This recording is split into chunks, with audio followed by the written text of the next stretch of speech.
the greatest indication of recovery is performance. And so am I consistently performing, and that means ability to progress at stuff. And so if we were to take a hypothetical of a person who lifts, who wants to do some cardio, how do they know they're doing too much? And it's like, if you start showing up to your lifts and you can't progress and you start to regress, and I don't just mean as a one-off, by the way, that shit happens. You have a day, something didn't progress, you matched last week, no worries. I'm talking about a trend of regression. Welcome to the Wits and Weights podcast. I'm your host, Philip Pape, and this twice-a-week podcast is dedicated to helping you achieve physical self-mastery by getting stronger, optimizing your nutrition, and upgrading your body composition.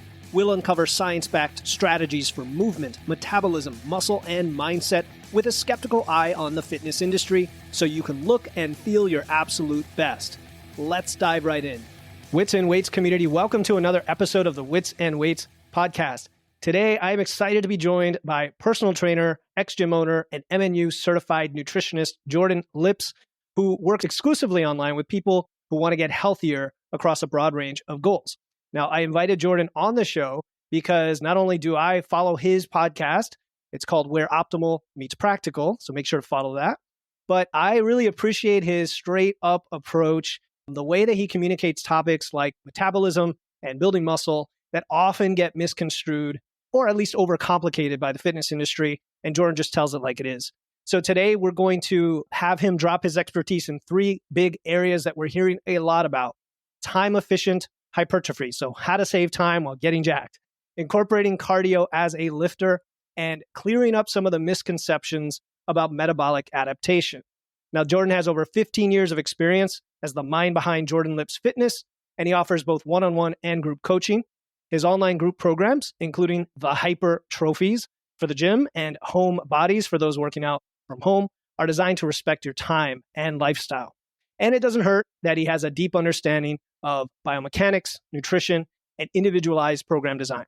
Now, I also mentioned his podcast already, Where Optimal Meets Practical, and that is exactly what it sounds like: optimizing your training, nutrition, and mindset, but doing so in a practical, accessible way. So definitely give Jordan's show a follow if today's conversation resonates with you, which I know it will. Jordan, man, thank you so much for coming on Wits and Weights. Now that is an intro. Thanks, man. I appreciate you having me. Yeah, man, I was very excited for this because, again, I follow your stuff and I heard you on a few other podcasts recently and wanted to dive into the hot topics, right? And we'll get into your story and real world kind of interaction as we go along. But time efficient hypertrophy. We've got a lot of folks listening who are, maybe they're in their 40s like me. I'm a dad. We're busy. We have obligations. We're not looking to compete, but we all are looking to look our best and have this sort of fitness lifestyle. How do we design that lifestyle? We can get into details as we go along, but what's your general approach to that? I think the first thing that comes to mind to me when I'm thinking about people who are interested in efficiency is just kind of taking a small step back and acknowledging and maybe just shifting people's expectations of how much they need to do in the first place. And so I think people who are interested in efficiency, I think those are the same people that would benefit from understanding actually how little you need to do and to make gains, let's say. And the truth is that every time we look into this, the bar gets lower and lower, specifically for strength, but also for hypertrophy. We don't need to go into super specifics here, but there are people out there that are like trying to train 5-6 days a week, 4, 5, 6 days a week that could also see gains from 3 days a week. So when we're talking about time efficient hypertrophy, I think the first thing to understand is, a lot of people probably don't have to do as much as you think in terms of time allocation. If you do some of the stuff that we're going to talk about today, you can shrink the time allocation from a weekly perspective more and more and more, the more knobs you turn in your favor in this regard. So I do think that the first thing people are like, oh, I want to be more efficient. And they're like, well, I train 6 days a week. I'm like, well, for starters, you could just do what you're already doing like 3 to 4 days a week, and you'd still also make gains. And so just first understanding that and kind of just maybe calming down some of those expectations of, oh, I have to do a whole lot to see any progress whatsoever. That is the first thing that comes to mind for sure. Yeah, fair enough. And it's kind of like this false alternative people have of like, I either have to do all this training and frequency and days per week, or I'm just not going to work out because, there's no middle ground to get the 80-90% that I'm looking for. And yeah, I've had a lot of clients who come in just doing way too much. And it's usually it's like not an obsession, but they just love going to the gym or they love doing stuff. And they feel like if they don't, they're just going to lose everything. So let's talk about some of the specific techniques. We can start with maybe how can a beginner or intermediate lifter, spend as little time as possible just to get great gains to begin with? Yeah, you want to, I'll say it in a way that might sound complicated, but then we'll break it down, is you want to maximize your per set stimulus, right? If we use the number of sets I'm doing as just a proxy for how much time I'm in the gym, we want each of those sets that we're doing to be maximally stimulative. So what are the things we can do to make each set more beneficial so that we don't have to do as many of them? And the biggest one by far is going closer to failure. The closer you are to failure, the more you get on that, the more stimulus you get from that set, the less of those you'd have to do to kind of amass an amount of stimulus that you'd need to make gains over time. Now that there's a smidge of nuance to that, but I think on average, if we're talking, hey, I don't have a lot of time, I want to make gains, guess what? We are training on average harder. That is the biggest, the most important one, by far the most. Everything we talk about today is secondary to taking your sets close to failure. If you're somebody looking to save time, want to get the most stimulus per set, the best way to do that is to train freaking hard and to go close to / beyond failure, depending on the context. And so don't leave intensity on the table would be the biggest one for sure. Yeah, I love that. And we were joking about, Brian Borstein was recently on the show. We got into all the nuances of intensity techniques and things like that. But just at the principled level here, training hard, how do we reconcile that with the volume and the frequency of that hard? So, people are asking, well, what does that mean? Does that mean do I do the compound lifts and then I go toward failure? Do I, how many days per week? Like we want to go to that next level, right? Sure. I can list out what I would do if I was speaking with someone whose goal is efficiency, and we can pick apart any of them that we'd like. I think for starters, remind people that they probably need less than they think if they do these things. Number two would be the most important thing is going closer to failure. Then the utilization of intensity techniques like drop sets, myo reps, shorter rest periods in general. We can talk about supersetting, lengthened partials. On average, use more compound lifts. On average, train more in the lengthened position of a muscle. Use exercises that provide more stability, and potentially utilize lower rep ranges. If you do all of those things, your program will get a lot of stimulus per time, and you won't have to spend as much time doing it. So you mentioned intensity techniques, more compound lifts. That makes a lot of sense, right? You're using more muscle mass for fewer movements and less time. Training more in the lengthened position, stability. I want to dive into that one a bit. And then you said lower rep ranges, right? Yeah, of course. Stability. Expound on that one. Yeah, the less work your body and other muscles have to do to stabilize, the more output you can get at the target muscle. And so if we look at something like a back squat versus a hack squat takes care of a lot of the stability. You're moving on a fixed path. You don't need to stabilize the hips. The machine's doing all that for you. And so you're able to get greater output in the quads. There's that exercises. We could do more stability / less technical, less coordination heavy. And so the more, listen, I think free weights are amazing. This isn't like an anti-free weights thing, but on average, if I can find a really great machine option or a really great cable option, chances are I can get greater output there. Because I'm going to be provided the stability that normally I'd have to create internally. And so when it comes to rows, let's get a chest support. When it comes to squats, hack squat, leg press, leg extension, more controlled environments, less technique heavy, less coordination requirement, less stability requirement. You'll get greater output at the muscle per set. It doesn't mean, remember, we're talking about a spectrum. We're talking about skewing things on average. We're not talking about only doing, I wouldn't say only compound. I wouldn't say only lengthened. I wouldn't say only mega high stability, perfect scenario stuff. But on average, if you're like, hey, I'm writing my program, should I have a hack squat or should I do a back squat? I only get one squat pattern for my quads. It's like, the at least appeal to what would be more optimal for your quads, you'd go with the hack squat because of the additional stability, because of the fact that you don't need to use hips and glutes as much. Yeah, and I totally agree. And honestly, my personal experience lately running some bodybuilding type training, mainly to manage fatigue for me, being that I've had low back fatigue and doing a lot of the big lifts for so long, I definitely get it. The counter argument people might make is, well, with a squat, you're working out so many different muscle groups. And yes, stability is part of that. That's actually by definition part of it. So why isn't that more efficient than breaking it up? Now I have to do 4 different movements.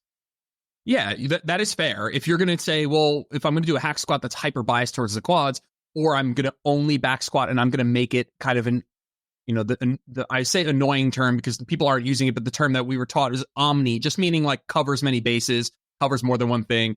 and I'm just squatting to squat and we're getting a decent adductor stimulus, decent quad stimulus, decent glute stimulus. Yes, if I only get one lower body movement, it wouldn't be a hack squat. It would be a balanced, it might be a hack squat with a higher foot position where I engage a little bit more glutes. It wouldn't be something hyper specific from a bias perspective, but I would still pick something with more stability. I mean, if I only get one lower body, let's say lengthened position movement, it's going to be a leg press or a high foot hack squat, let's say. Still with the stability, but I just wouldn't bias towards one thing too much. And not that I don't know where your listeners are on the spectrum of like terminology, but like there is no such thing as like a stabilizing muscle. And when we're just talking about muscle growth, having to expend extra energy stabilizing or engaging the core, when we're just talking about muscle growth, those are negatives. Those are energy leaks. Those are things that you're doing that are going to take away from ultimately bringing the target muscle close to failure. Too much, I need to brace my core. I need to think about what my core is doing. I need to make sure my technique doesn't break down. I mean, 99.999% of people are going to stop an RDL or a back squat because of a technique breakdown or core demands or breathing demands or lower back fatigue. Notice how none of those things, had to do with lower body musculature. But if I ask you why you stopped doing a leg extension, it's because your quads hurt, and that's it. And so the goal for hypertrophy is to take target muscle or muscles close to failure, not something else. And, the amount of precision that you need to target one muscle at a time becomes greater the more advanced you get, becomes more general when you're just starting out. And so that definitely is another piece of context of where people are in the journey. But it doesn't change all that much. I think at the end of the day, we are looking for, on average, more stability, on average, more output, on average, closer to failure to get a bit more bang for the buck.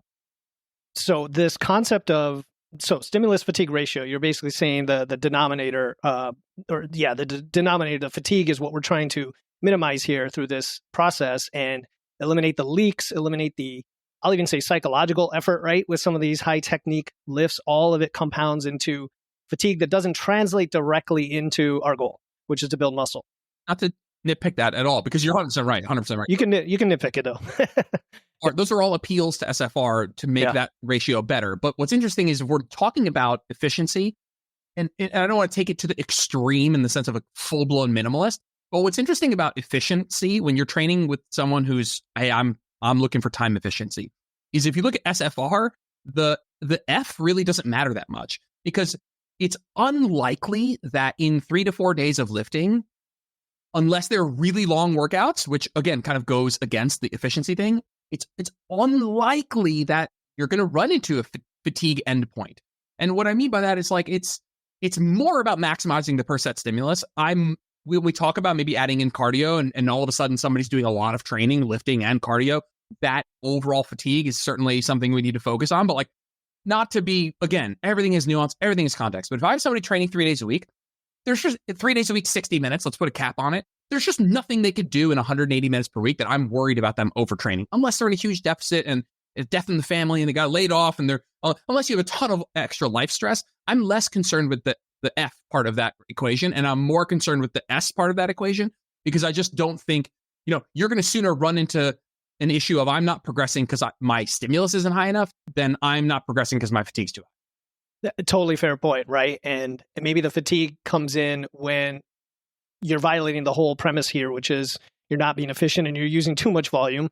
Also, intermediate or advanced lifters who are maybe, incorporating big lifts or things like that. Like that's where I come from sometimes.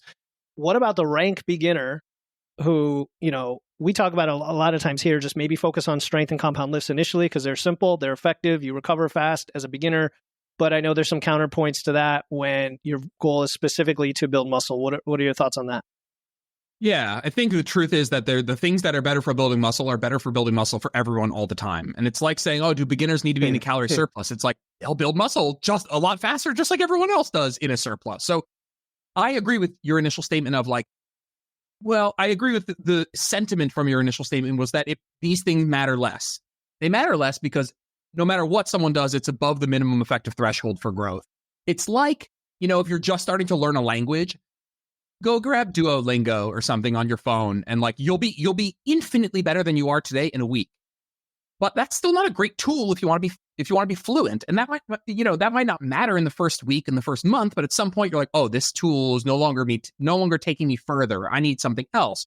And so in the beginning, anything is enough for you to grow. And so these nuances, they certainly matter less, but they're applied equally. So like, if I have a rank beginner who's like, I want to grow muscle as optimally as possible, or as efficiently as possible. I'm like, great, let's use the leg press. And if we, that person still has, let's use 3 by 60 minutes as just like a rough proxy for someone who's trying to train efficiently.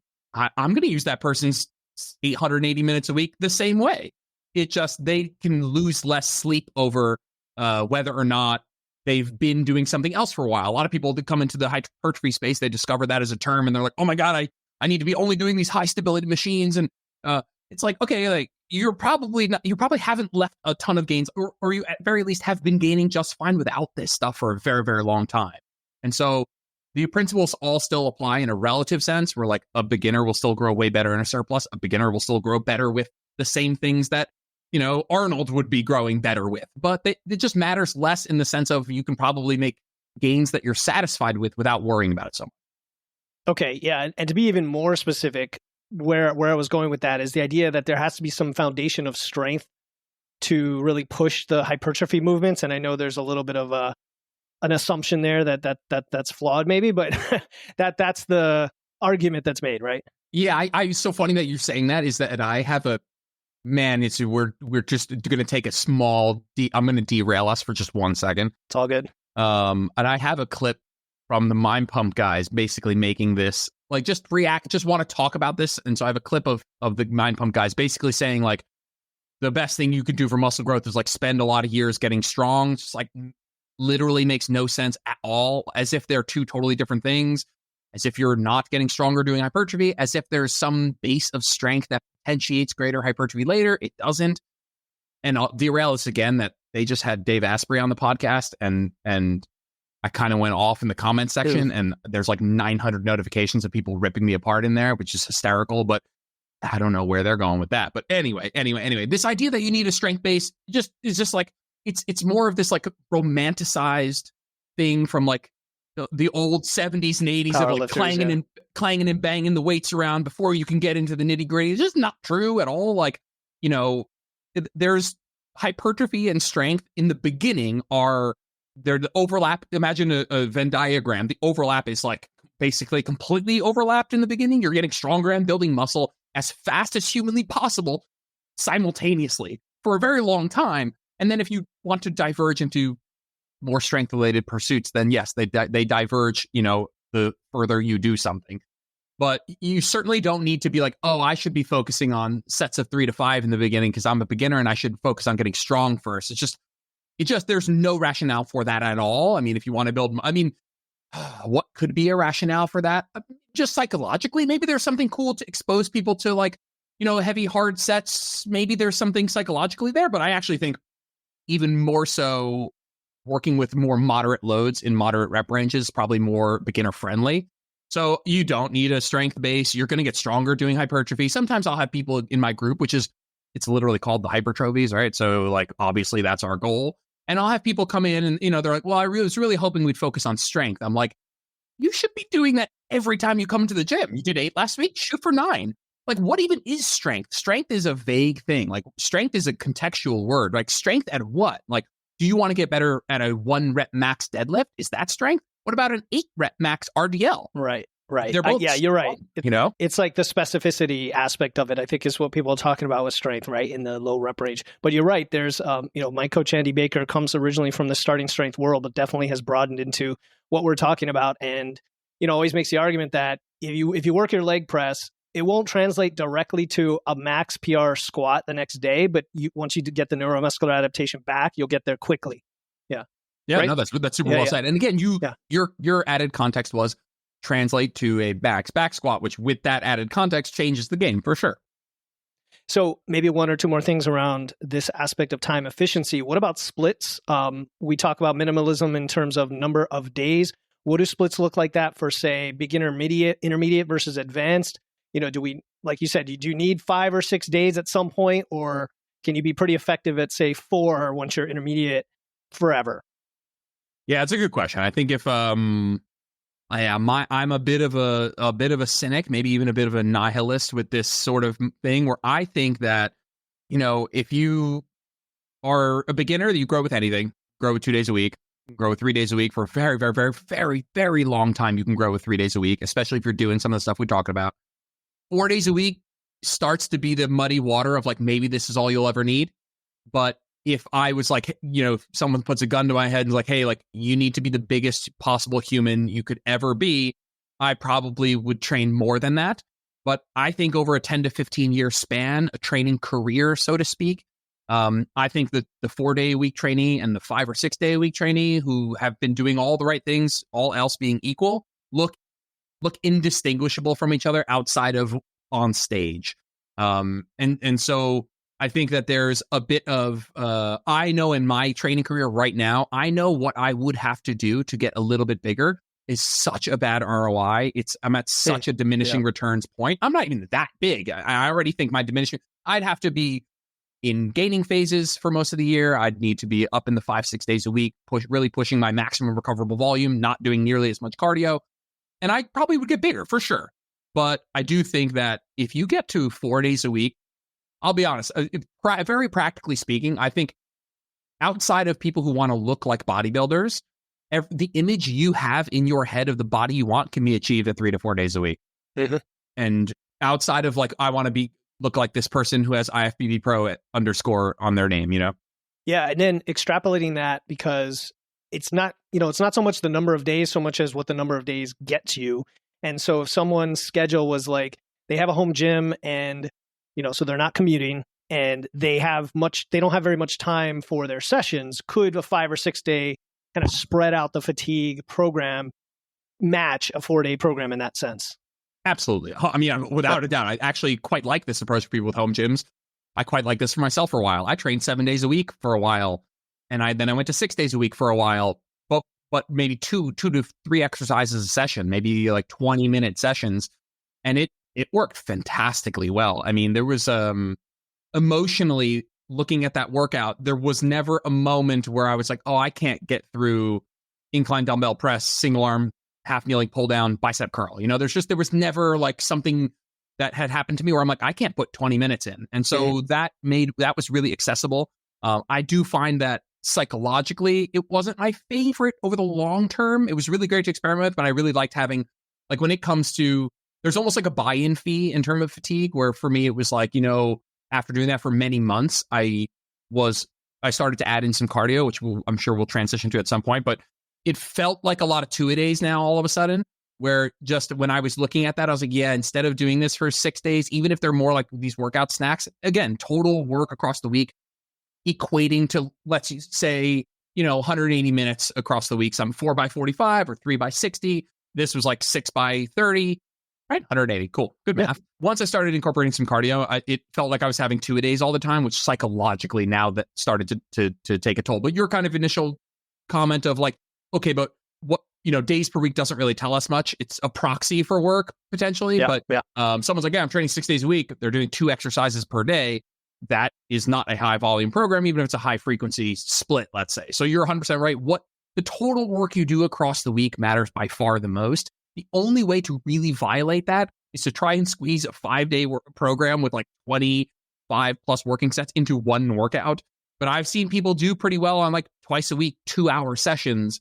Sure. Yes, I think that there's plenty of arguments that there's probably some percentage of gains left on the table, again, because that's a pretty extreme example. But it does, whether we're talking about 3 or 4 or 5, I think how you split it up is less important than do you get the work done. Yeah, no, cool. I want people to be aware of that and also not violate it in the other direction by saying, well, I'm going to work out 6 days a week for 90 minutes each day, because that's not what we're talking about. The other thing you mentioned was like, if you have 6 or 7 days, like you pretty much can't have any 0 days or else your schedule gets off. And that's the psychological part I'm guessing you're talking about, where it's just, you got to be super, super consistent constantly. Yep. So cycle between things could be helpful. All right. So cardio. First of all, what is the role of cardio if you're not an endurance athlete, but you're prioritizing hypertrophy? Because that's the assumption I want to make to start. Yeah. I think that there's a whole host of theoretical physiological routes we can go with this conversation, but I will start with saying I don't think there is any. And I know that's a bit of an absolute. I'll probably walk it back from that as far as an absolute statement, but I actually think that there's like for hypertrophy, you're just free to rest a little longer if you want. So when we're talking about like, hey, I only care about gains, should I do cardio? Not really. You should do it for general health, because a generally healthy person probably builds muscle a little bit better. But if you're not watching this on YouTube, I'm squinting pretty hard when I say that. And so I think when we talk about cardio. Hold on. Are you squinting because like if you're lifting and have that lifestyle, you're generally healthy? No. I'm saying because I don't think that it's going to make you better at hypertrophy in a meaningful fashion. Okay, so even the work capacity and all of that, you don't think has a... Yeah, I think the work capacity shows up in your ability to recover between sets. So from an efficiency standpoint, let's say I do split squats and I do my right leg. Man, at my worst peak, 30 pounds heavier than I've been here, no cardio, 220 pounds. I rest 3 minutes between legs. I do one leg, I lay down on my back on the floor. Now in the best cardiovascular shape I've ever been in, which is to say like average across like a population level, I could do 75 seconds. I could do 60 seconds. I could train my right leg really freaking hard and be kind of ready to go again pretty soon. So my ability to do more work in a short span of time is better. So efficiency can improve. Time efficiency. Look at that. Good connection. This like better work capacity. It's interesting because better work capacity, the implication is I can do more work now. But I'd be interested if the ability to do more work, what are those physiological adaptations that have made you able to do more work? Has that also turned you into a person who has to do more work, right? If we talk about some of the adaptations from an AMPK perspective, from a fiber type perspective, I don't even think they're all that meaningful. I'm already transcending into something I don't think matters. But I don't think, I'm in better cardiovascular shape, thus I can do more work. We've already decided we are talking about this in the context of a bit of efficiency. And so the ability to do more work, it's like, yeah, but I'm already capped for time. So I think this matters more from going in a state of poor health to a state of generally better health. So if we're talking about somebody who has obesity, potentially not in a metabolically healthy place, if we get them to a place where they improve their cardiovascular fitness, they can now probably survive an hour of hard training. But if you're already kind of a generally healthy person who can do an hour of lifting without like keeling over, like getting an even better cardiovascular shape, I don't see how that makes you better at hypertrophy. I'm the biggest advocate of people doing cardio. So let's just like get that out of the way. I'm a complete cardio nut job. We can talk. Yeah, we can get into that, but yeah. But I'm not sold on that as an aspect, I guess. And I want to connect to that with real world examples here, because a lot of my clients are longtime lifters who want to work on their nutrition. Some of them have desk jobs, so they get like 3,000 steps a day. Their resting heart rate isn't as low as it could be, right? They have some of the lower cardiovascular health, but it hasn't really slowed them down in the gym, is kind of what you're saying. It really hasn't. Now, once they start walking a little more, they get a little bit healthier. They don't get out of breath as much. But like you said, maybe it doesn't quite move the needle unless you're coming from a very obese, very sedentary situation. Okay. Yeah. Agreed.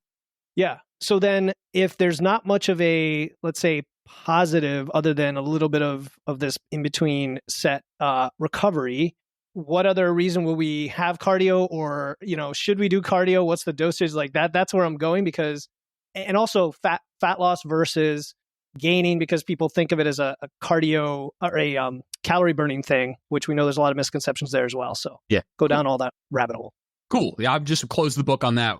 Just to clarify before I have the pitchforks out, is like I just don't think that the average person who's only like, if someone's like, hey, I'm doing cardio, I'm like, what are you doing it for? And they're like, so I can get more jacked. It's like, I don't think that there's a direct route that you can point me towards. But moving to like why you should do it, general health. I mean, general health is a bit vague. Cardiovascular fitness, pulmonary function, just like every other, like if you think of health as a pie chart and you think of all of the things you could do, and having a full pie chart, every kind of sliver filled is the optimally healthy person.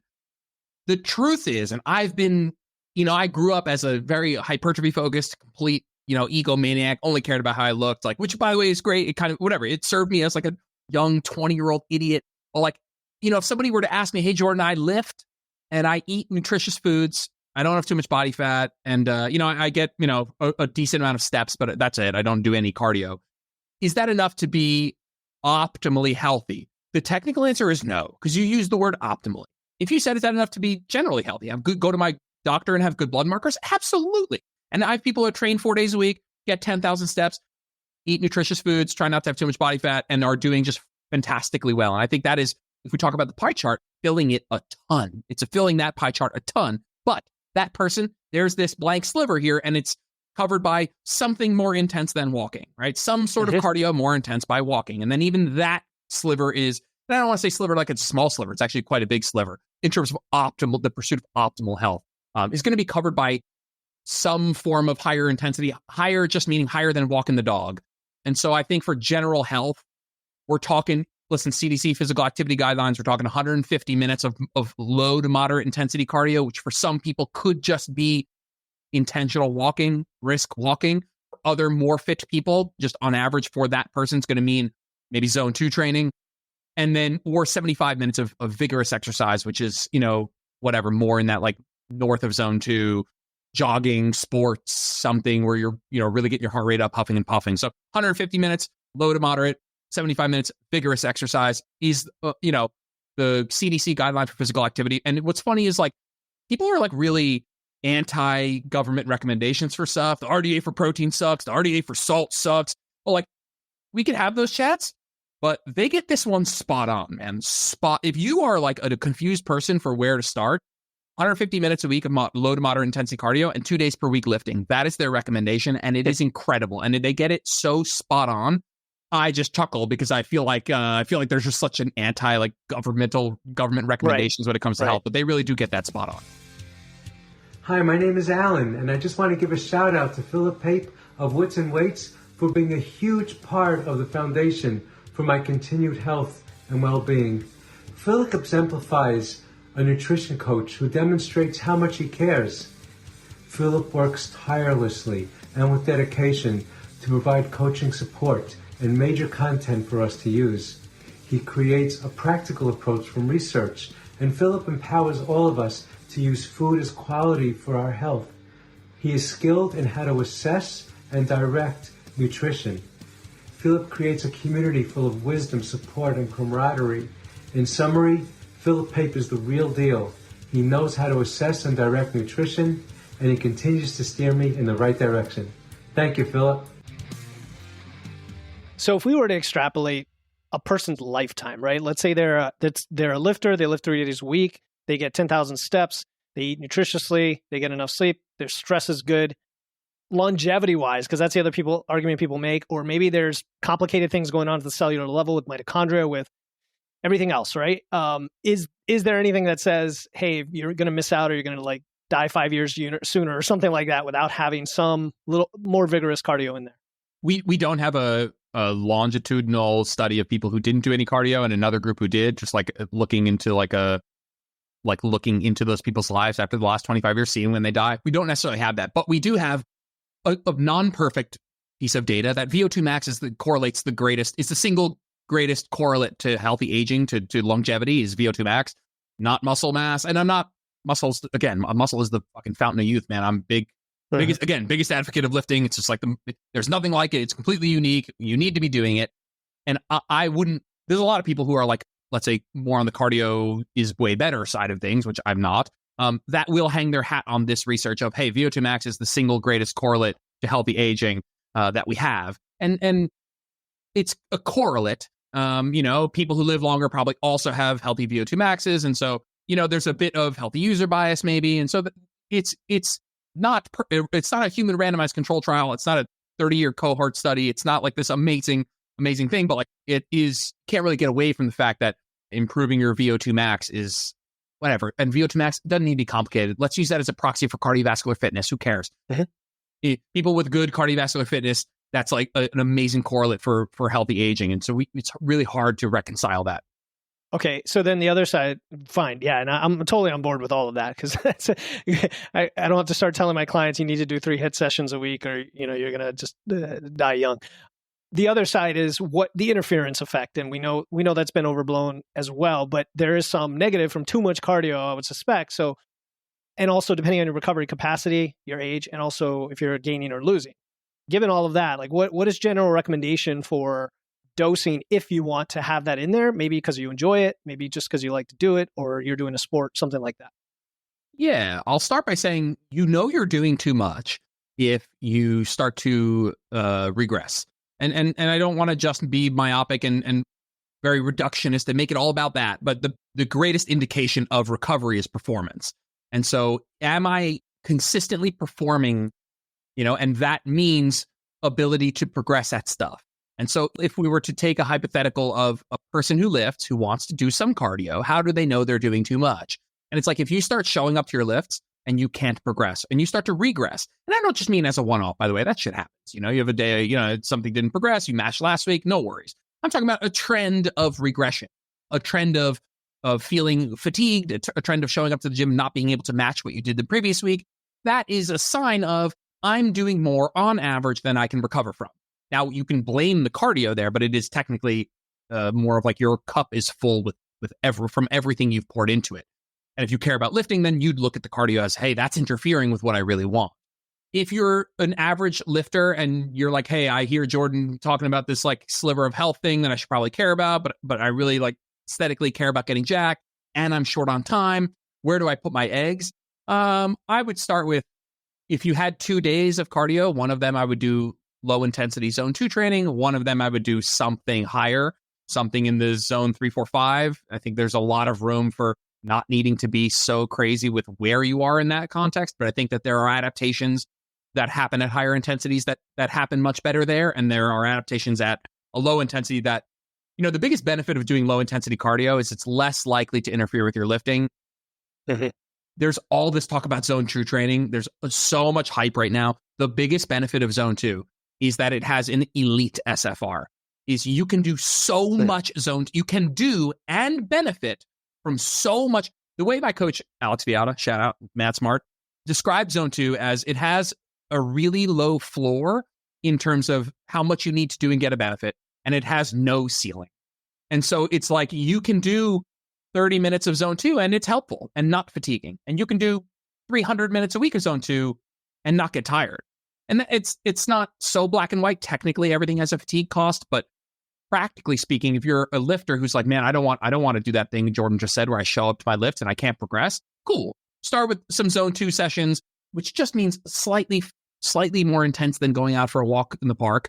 Some incline walking, for doing Stairmaster a little bit faster, some biking, like something that's a little bit more intense than walking the dog. Maybe rucking. Yeah. So I now want to explore that a little bit. I heard you talking about the SFR of endurance activities. I think that may be on Jeff's podcast. I thought it was a nice parallel because we always use it in the lifting world. And I think they have a more well-established understanding of that, if anything, in the cardio world. But if, let's say, in a fat loss phase, recovery capacity is limited and you're trying to keep that expenditure relatively high, and you normally would get, say, 10 to 15,000 steps, would it be more effective from an SFR perspective then to replace some of those steps with zone 2 in this context and get more for your time without added fatigue? Yeah, definitely. Oh my God, definitely. I think if you're someone who normally gets on the treadmill and walks at 3 miles an hour and you're looking for a way to not cost yourself more time but get more benefit, yeah, walk at 3 miles an hour on a 10 incline, get your heart rate, whatever, roughly in like 120 to 150. It could differ for people. I've been telling clients that like, hey, we're not necessarily looking for an addition of another session, but you're already going for a walk outside. What if you jogged for 30 seconds 5 times throughout the walk and you were able to just reach up and get a little bit of that benefit that you can only get at higher intensities. I've probably said this on Jeff's podcast, but every time we talk about cardio, as a person who comes from a lifting background, has a big community that is very lifting dominant, we run the risk of making people feel like they have another thing they have to do. And I know this is great. Trust me, we have a great chat here about efficiency. Like you obviously work with real people because that's where you're coming from here. And so I really do think that, okay, guys, listen, we're not trying to say you need to go ahead and all of a sudden do 5 days of zone 2, but maybe look at, it's like when people are trying to increase their portion or their protein intake. It's like, before we freak out about anything, take the protein you're already eating and increase the portion size. Scale it up. Yeah. Right. And so that's kind of what we're saying here. If you already get on the elliptical 5-10 minutes, let's say you do like a 5-minute warm up before your session. Maybe it's 15 minutes now and it's zone 2.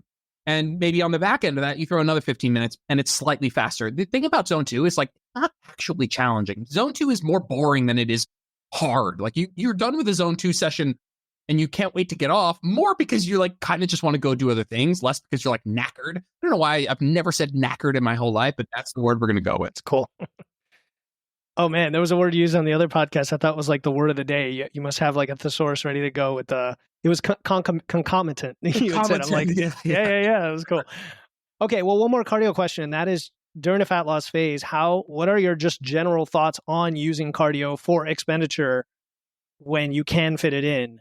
Is it anything beyond what we just talked about? Because some people, again, I think overdo it.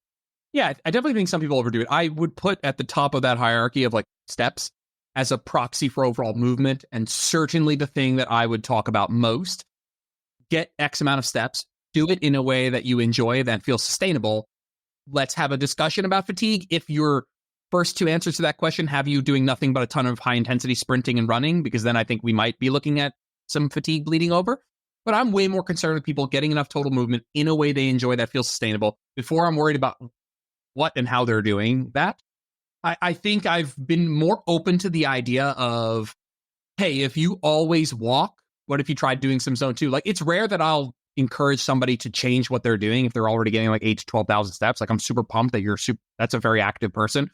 But there is something to be said, maybe people who are even more active, like just walk. All they do is walk, 15,000 steps.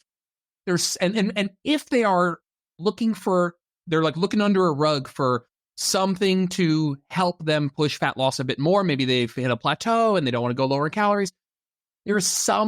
I'll take a complete flyer. I'm putting a million disclaimers here because I don't think it's a big deal, but changing what you're doing based on a theoretical efficiency that you've built doing that thing. So if you just walk, you're getting 15,000 steps a day. Man, am I going to tell you to go to 20 and just walk even more?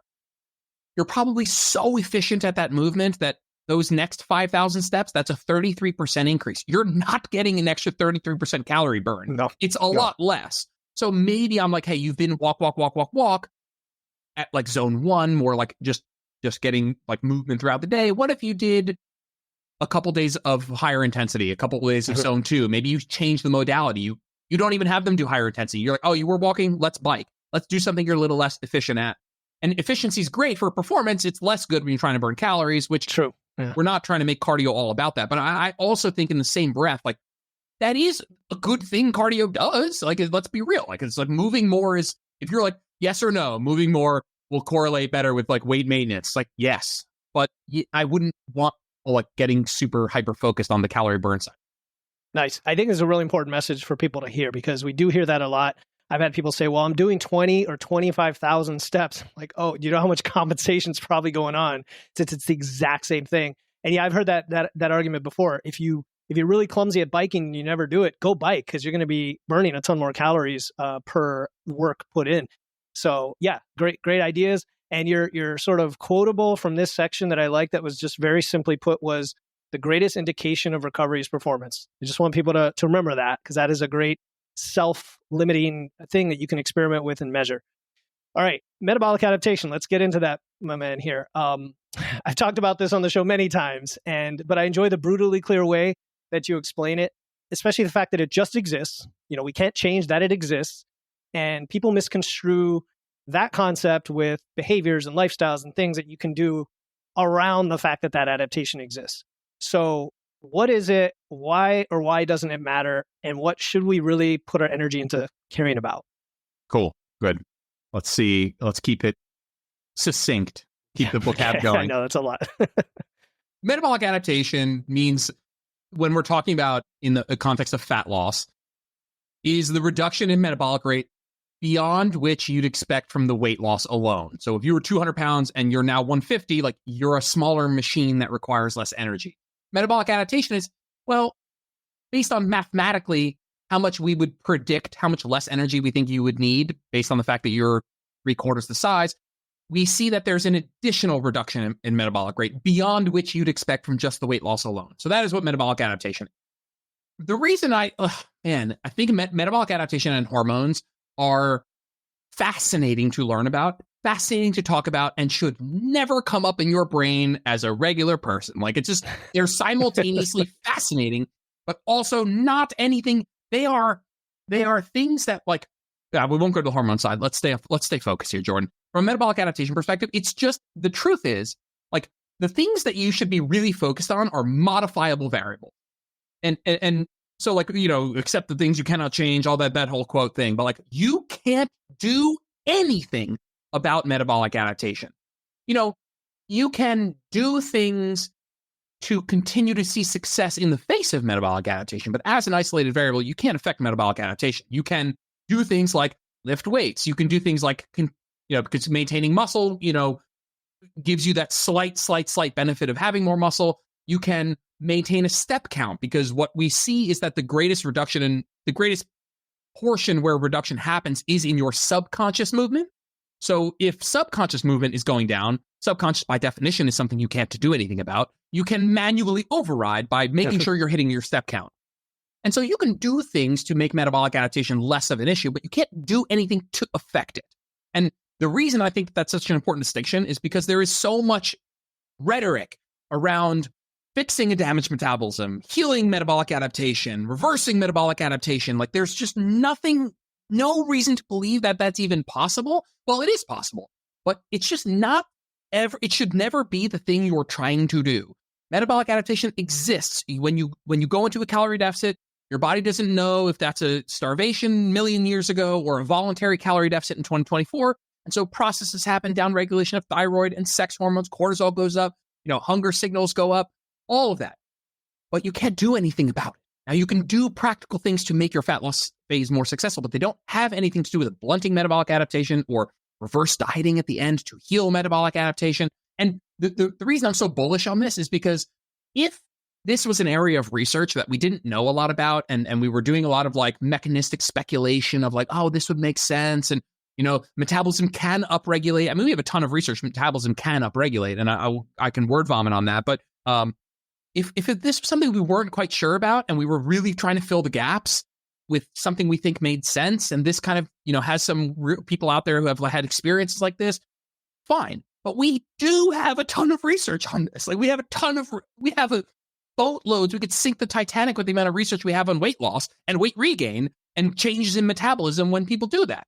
And so that to me is something that Eric Trexler opened my eyes to in the last couple of years of like, you know what? Like if this was something we weren't all that sure about, like I could change my tone and accept people making like logical leaps. But we have a ton of research and when I say ton of research, what I mean is that the idea of, all right, what are my biggest gripes here? Let me get the gripes out on the stage.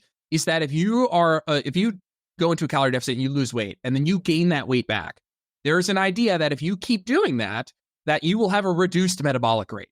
That is not something we see in the literature. We see the complete cessation, the complete reversal, the complete undoing of metabolic adaptation all the way back to baseline when people regain the weight back. And so this idea of you're not losing weight because of metabolic adaptation, or because you were a chronic dieter, or because you're a chronic undereater and you have a damaged metabolism and you have to eat more so that you can fix it. It's that, I don't even remember what this guy's name is. Oh my God, it's so depressing. The like, it never happened guy. The like, it never happened. It's made up. Like, I don't know who this that one is. was written by a writer. I gotta show it to you. Yeah. But like, that just doesn't happen. That's just not a thing. And my last gripe with that is that like, there are people out there listening to this right now. They're like, Jordan, that's not true. That's what happened to me. I increased my calories and I started losing weight, or I increased my calories and then I was able to go down and cut at higher calories. So they have a lived experience that seems to go counter to what I'm saying. And I love that for you. I'm so happy when someone's like, no, Jordan, I was eating 1,200 every day. And then my coach reverse dieted me up to 2,000. And now I'm cutting on 1,700 and losing weight. I'm so happy for that person. But I mean this in the nicest way. Like that did not happen. Like technically that did not happen. Your experience totally happened, but you were not eating 1,200. And by changing your targets in MyFitnessPal to 2,000, what actually happened was you were able to be more consistent, actually adhere to your calories, and actually probably reduce the average calories you are eating, because at 1,200, you binged every 6th, 7th day on the weekend, or you're forgetting calories here and there. And so I just think metabolic adaptation isn't something you can do anything about. It exists in differing amounts. We have, it's highly genetic, highly individual, and it's not stopping you from losing weight. It's not the reason you're overweight. I'm not sympathetic to the fact that weight loss is hard. All I'm saying is that's not the boogeyman. I agree with everything, man. I mean, I did an episode a while back called Why Reverse Dieting Doesn't Work Like You Think, because same thing. Trexler was actually on the show. We talked about that. And I use recovery dieting with folks all the time. It works wonders. Just come right back to maintenance. It's the best way to recover. So a few things come to mind. First, you mentioned that you can't do anything about your baseline metabolism, right? You can definitely change your NEAT, which, like you said, is the thing that unconsciously goes down. And actually, maybe think of our cardio conversation, because I like to track cardio and steps separately sometimes, because if people add cardio, their steps will go down often, right? Compensating, even when they don't realize it, even though your cardio is a proxy for steps. But there's, I think Greg Nuckols was talking about it on Stronger by Science recently, the tolerance that we have for BMR in the population around the mean that calculators tell us is like 800 calories. But for any individual, it hardly changes, right, over your entire lifetime until you're like in your 60s and 70s and it starts to drop. And that could be because of muscle mass anyway. That's one. And then I did want to ask you a question, however, because this comes up. We want to keep the rate of loss reasonable when we're in a dieting phase, not just for the sustainability of it, right, but also the metabolic adaptation or the loss of muscle mass. We don't want to lose too much muscle. Does metabolic adaptation accelerate? Is there like a curve where if you go too quickly, the adaptation above and beyond, like you said, the weight loss changes, or is it fairly linear? Can we answer that? Yeah, absolutely. You should have Martin McDonald come on and talk about this. It's like a rubber band. Metabolic adaptation is like a rubber band. If you pull a rubber band back 3 inches fast, well, this is actually a bad example, because if you pull it back fast and let go quickly, then it will react with a stronger force. But if I pull it back quickly 3 inches and hold it there, or I pull back slowly 3 inches and hold it there, there's the same amount of tension on this rubber band. And so this idea of like, oh, you're going to be I have more time if you're like, we want to rant more on this, but this idea of you're going to go so low don't go so low in calories, because then you'll have nowhere to go. That just doesn't make any sense at all. I'm not saying to diet aggressively. I think there's practical reasons not to go aggressive for sure, but it's not because, you'll adapt and then you'll have nowhere to go. You know what the biggest adaptation that you'll make to 1,000 calories? A ton of weight loss. Like the biggest adaptation we make is the accrual of or loss of tissue, muscle tissue, fat tissue, all tissue. And so if you're like, a 200-pound person and there's someone out there like, don't go to 1,000 calories because it's going to tank your metabolism, or you're going to adapt too quickly and you'll have nowhere to go. You'll adapt a lot quickly at 100 by the time you're 150 pounds. But you'll lose a bunch of weight too. Yeah. Now again, that's not a suggestion. It's only just to remember the calorie number you choose to use. That's just not a factor in your decision making. I'm even more bullish on the muscle loss isn't a factor in the decision. And I think that's a contestable thing. That I happen to stand on the side of, I don't care if you lose, if you lose 20 pounds and 4 of it is muscle, I think you gain those 4 pounds of muscle back in the next 4 months of training and eating with more food. So I'm not too worried about it. I think if you can avoid losing muscle, you absolutely should. But if I have a client who's, going to perform better on their overall calories on 0.5 grams per pound of protein, again, I think from a satiety perspective, I'd nudge them higher. Right. From there's other practical from variables. A muscle building perspective, I'd nudge them higher. But if they're bullish on like, I don't want to eat that much and I'll nail my calories, but I'm not eating them. Okay, great. I'm not worried about you losing muscle. You're going to lose 20 pounds. You're going to be super mega happy as long as you're training. I mean, the training stimulus is like infinitely more stimulative towards muscle growth than the deficit is catabolic, than the protein is anabolic. Yeah, I'm not worried about short-term deficits causing muscle loss. I'm worried if you're a chronic lifter, if like you're a lifetime lifter, then this is just a non-issue. If we're looking at a graph of like that would be going up in lifting, it's like you're digging a hole, and every time the hole gets deeper, you're building more muscle. It's like, okay, for this one deficit, you kicked a little dirt in the hole, but like you're still digging. So okay, the dirt went in the hole, and in the next 3 months, you're still bigger than you were before. So I'm not so worried about that. Yeah, bodybuilders show us it can be done over and over again. Exactly. They get down to crazy leanness over 8-month-long cuts, and it still works. And it's funny because Dr. Bill Campbell is on. He's going to be on next week as well. We're going to talk about rapid fat loss because he's doing all that research, which is amazing. And I think it was Abel Sabai, is that how you say his name? What I'm talking about. He was recently talking about the exact thing you said, where maybe we shouldn't be so concerned about the muscle loss if you're training hard. And if you want to go more aggressively, just do it. If you want to go 1.2, 1.5% and you can handle it, do it. Now, there's the practical and sustainability factors where, most of my clients, I'm not going to do that with them. But occasionally, lifters, we'll do that 2-week, super fast micro cut, get them out. And like you said, metabolic adaptation increases, but so does the weight loss. So you're kind of getting one for the other. And when I look at people's expenditure curves, generally it just trends fairly linear in parallel with their weight loss. So it's not like it's dropping way down below the rate of weight loss. Okay. So I was going to ask you a bunch of questions about like rate of loss and stuff, but I mean, people have heard that a million times here. What else about metabolic adaptation do we want to address? Because there's the psychological aspect. You know, you talked about one of the illusions. I think Trexler called them the illusions of it. Diet breaks, refeeds, things like that. You know, we talked about on the show that these are mainly psychological. Do you agree that 100% that's what they're for, or is there some other benefit?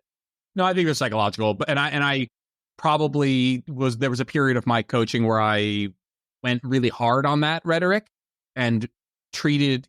Listen, let's be real. Like, the goal is to get your clients the best success that you can, and that means I got really bullish about, hey, you don't need to take diet breaks unless you need to, and what that means is like the implications. We're going to diet with an open-ended time frame until you feel like shit, and then we'll diet break. Yeah, all right. And then we'll diet break on any time scale we want. Maybe it's a day at maintenance, 2 days of maintenance, 3 days of maintenance. You know, shout to Bill Campbell, brilliant man, but his diet refeed study had some flaws, and I don't think that for the average person it makes any difference physiologically. But I have circled back around recently, just an alternative appeal to psychology, saying maybe people do better with loose timelines. And so I've combined the two of them, and I'd say, hey, like, we're starting this diet. I'll first ask, do you have something on the calendar, a life event that we could shoot for, and say, hey, let's take a break then.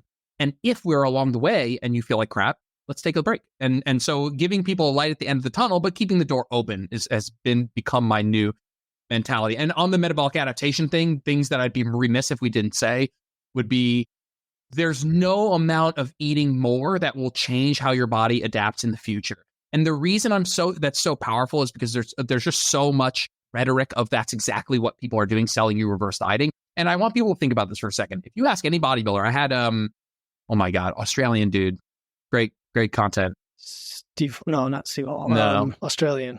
Bodybuilder coach. His wife is Lauren Simpson. Sorry, I'm oh my God. Mark Carroll. Oh my God. Okay. I had Mark Carroll on the podcast and we were talking. He's like, the guy's coached 1 million women to stage. And if eating more changed how your body adapted to less calories in the future, bodybuilders would have the easiest job ever. And so I said, Mark, like, when you're dieting people to stage for the 10th time, does it get any easier? Because think about it, 10 times they went down and then they reverse dieted. And if that process of eating more affected how their body would adapt in the future, it should get easier every time. If anything, it gets harder every time. And Mark says it almost to the exact calorie comes out to the same. And so the entire off season that a bodybuilder spends eating more food doesn't change the fact that they go to the exact same calorie amount to get to the exact same body fat level. So there's no amount of eating more that will change how your body adapts to calories in the future. Like, even if the metabolism adapts upward, which it does, of course it does. Metabolic adaptation happens in both ways. We didn't talk about it, but whatever. There's no, like, starting with a higher calorie number has nothing to do with where you'll ultimately end up. Metabolic adaptation happens within 24 hours. And so, you know, again, not to shout Trexler, but like, when we looked at research of like what are some of the common factors of people who undergo the most metabolic adaptation? The common factor of people who undergo more metabolic adaptation when they're dieting is having higher baseline metabolic rates. It's like the ultimate irony. It's like the people who saw more metabolic adaptation were starting with higher calories. And so this idea of, well, if I could just start with higher calories, or even like that guy over there that I know, Jordan's, it must be so easy for him. He starts at higher calories than me, or like, that isn't technically true. And what I loved in that initial episode between Eric and Greg is Greg talking about the fact that Greg is like, well, he was like 220 at the time trying to lose weight, and he was on 1,800 calories. And he was having so many people say, that's too little, that's too little, that's too little. Yeah. Making the assumption that he must be tired, must be losing muscle, must be hungry, must be picking up his metabolism. And he's like, guys, like, I feel fine. I'm losing at a half pound a week. What am I supposed to do with that information? Like, mathematically, it's like 8 times body weight, right? Which we think might be low, but we need to get less emotional about the numbers in absolute and start dealing with the facts of how my client feels and what the data is telling me. Yeah. Agree, because there's things you can't change. I think the biggest indicator of your BMR, the correlator, is your organ size, right? Absolutely. So you can't do anything about that. Okay, do you have a couple more minutes? Yeah, I got time. Okay, because I love talking about this. And one other thing that comes up often is hormones. And we don't have to go down too deep a rabbit hole, but like thyroid hormone, for example, which we know is a kind of a direct regulator of your metabolic rate in some sense. Do we include that in the equation of metabolic adaptation, or are we considering that a different variable that affects your metabolism and caused by imbalances or dysfunction or something? Like, what are your thoughts on that? I'm counting it. I'm certainly counting it in there. It is one of the adaptations that happens metabolically just because of its impact on metabolism. So for sure, the interesting thing, so people will say that to me all the time. Well, what if my thyroid's tanked? And I'm like, well, first of all, if you need medication, get medication. And I think if you have hypothyroid, that's like, you're absolutely right. You should fix that. But let's say you're just an average person who thinks your thyroid is tanked. I'll use that word because that's the one that's thrown around from dieting. It's like, so when we deficit, thyroid goes down. And your plan is to eat more to make thyroid go up. What do you think's going to happen again when you go back to eating less? I just mean, like, it is interesting to me that you're trying to fix a problem that was caused by X, assuming that when you go back to doing X, that same problem won't come back. And so it is outside of like mega niche scenarios. I don't even know if there are mega niche scenarios. That niche scenario being somebody who requires medication. A lot of people are like, yeah, well, what if your hormones are in a bad spot? I'm like, what caused the hormones being in a bad spot? You're like, dieting. And I'm like, well, what are you going to do after you eat more? They're like, diet. I'm like, well, what do you think's going to happen then? They're like, not the same thing that happened last time. Like, I crack up. I'm like, we're not getting anywhere.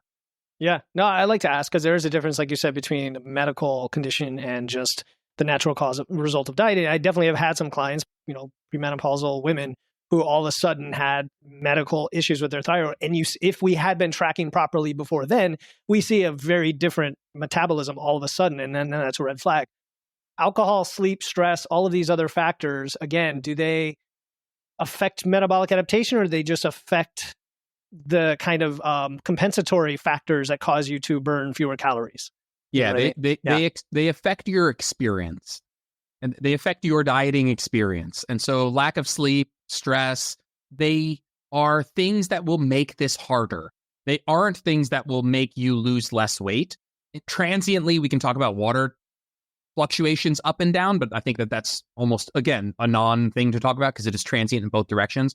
But lack of sleep and having a lot of stress are more likely to impact how you feel on a day-to-day basis, your proclivity to want to get up and move, your feelings of optimism, your likelihood to do something that's good for you, even willpower, which is a bit vague, but kind of willpower kind of bundles up a lot of that stuff. Your like natural proclivity to want to make decisions that are positive for you, that is all affected. But they are all to the left of the equation. They're not an outcome. They are things that impact your experience and how you feel. And they're super duper relevant. I mean, God, I've gotten to a point where I'm like, we're not doing a deficit until you're sleeping 7 hours a night, just because I've seen how hard that can make things. Right. But again, if someone's like, hey, I'm not sleeping, can I lose weight? I'm like, yeah, physiologically, sure. Yeah. Some of the misunderstandings, I think, come from the fact that lack of sleep makes you hungry. And therefore, if you weren't tracking, you end up consuming more, thinking you're consuming the same, it's things like that. Just a couple more questions. One is, and this is actually kind of a selfish question because I had a very interesting experience last year with surgery, rotator cuff surgery, where post-recovery, and apparently there's studies that support this from like the 80s that show your metabolic rate skyrockets during the recovery process because of all the new tissue being rebuilt after a rotator cuff repair.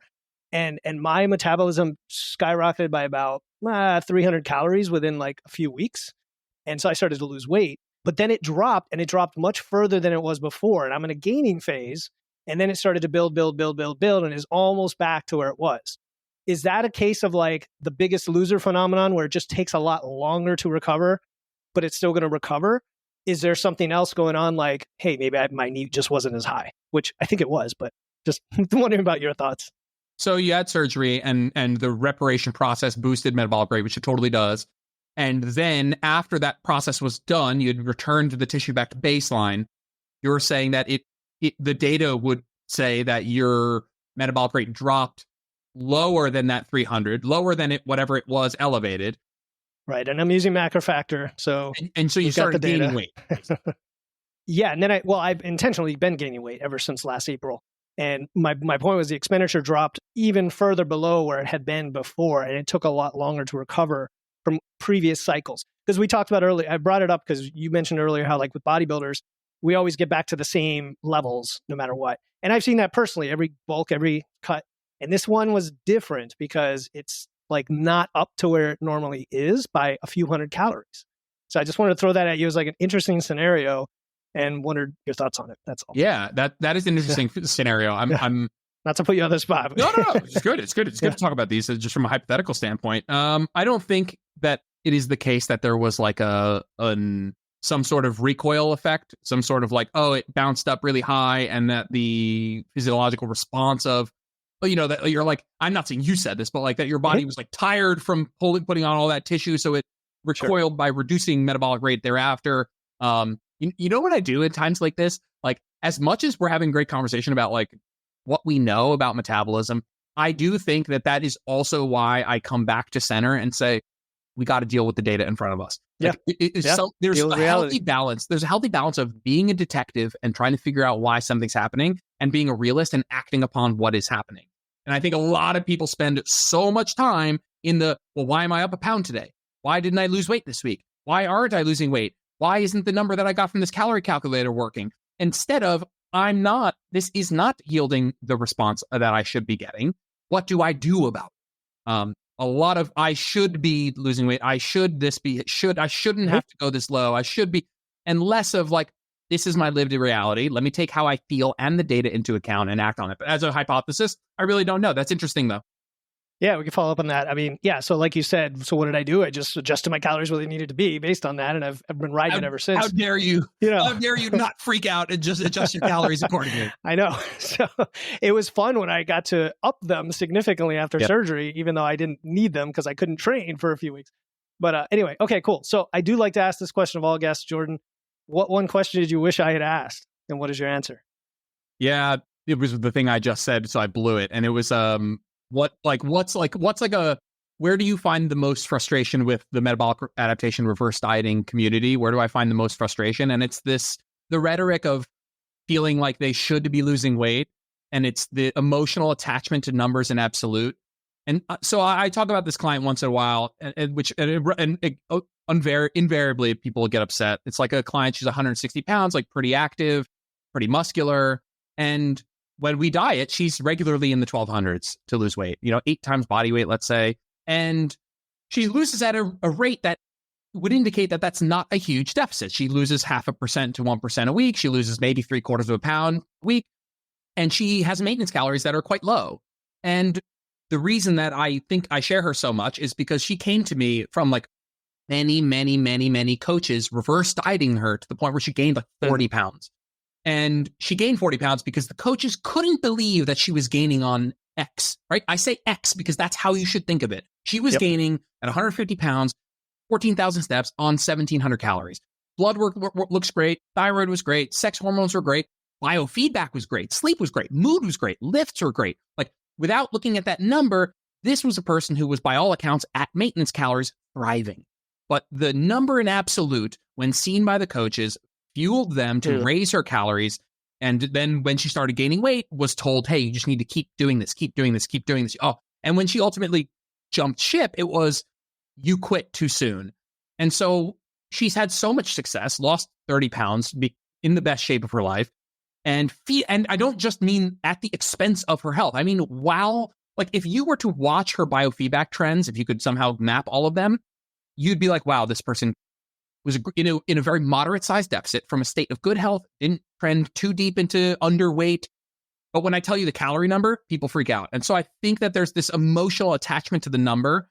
And when people are really emotionally attached to the number, what it says is they think this is a very exact science. They think that because I think I'm eating X, I'm really eating X. Because the package says it's 340, it's really 340. Because I'm the calorie tracker says this, and the net carbs, and there's so many variables that go into this that, like you said, from a metabolic perspective, if we take averages, there's up to 800%, an 800 calorie difference from what the calorie calculator told you. And so I think a lot of coaches, and I'm not saying if you have a 180 pound person who comes to you and is saying, hey, I'm not losing weight, and they're like, how much are you eating? And they're like 1,200, that you should say, yeah, go ahead, just eat 1,100. Like, it's okay if that sets off an alarm. And that alarm should sound like, let me make sure they're actually doing that. I think because that should sound off to Let's you. verify that. Yeah, yes. That should sound off. And I'm okay with you being a skeptic. You should. If someone's like eating 8 times body weight, 10 times body weight, not losing any weight, by the way, times body weight, super rough back of the envelope math. Right. They're ranges though. Yeah. You should be like, okay, let me go through and make sure they're doing as close to within a reasonable deviation of what they say they're doing. But after that, like if I could take away the emotion I just dealt with the client, how they feel, what the data is telling me, I'll see a lot more success. Love it, man. We're going to leave it at that because I think people need to hear that message. It's like you said, X is different for everyone. Don't compare yourself to others. Don't use the static calculators and assume that's you. Like you've got to get this awareness. And as we've talked on this show, you've got to track, you've got to measure and go from there and make decisions. All right. Where, Jordan, can listeners find more about you and your work?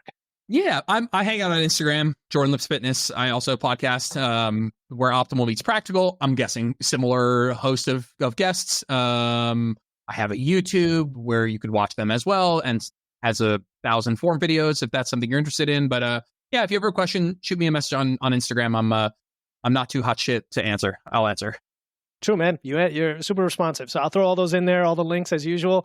Man, this was a blast. It was even better than expected. I knew it was going to be good, but you covered a lot of great stuff today. So thanks so much for coming on. It was a lot of fun. Thanks, man. I appreciate it. Thank you for tuning in to another episode of Wits and Weights. If you found value in today's episode and know someone else who's looking to level up their wits or weights, please take a moment to share this episode with them. And make sure to hit the follow button in your podcast platform right now to catch the next episode. Until then, stay strong.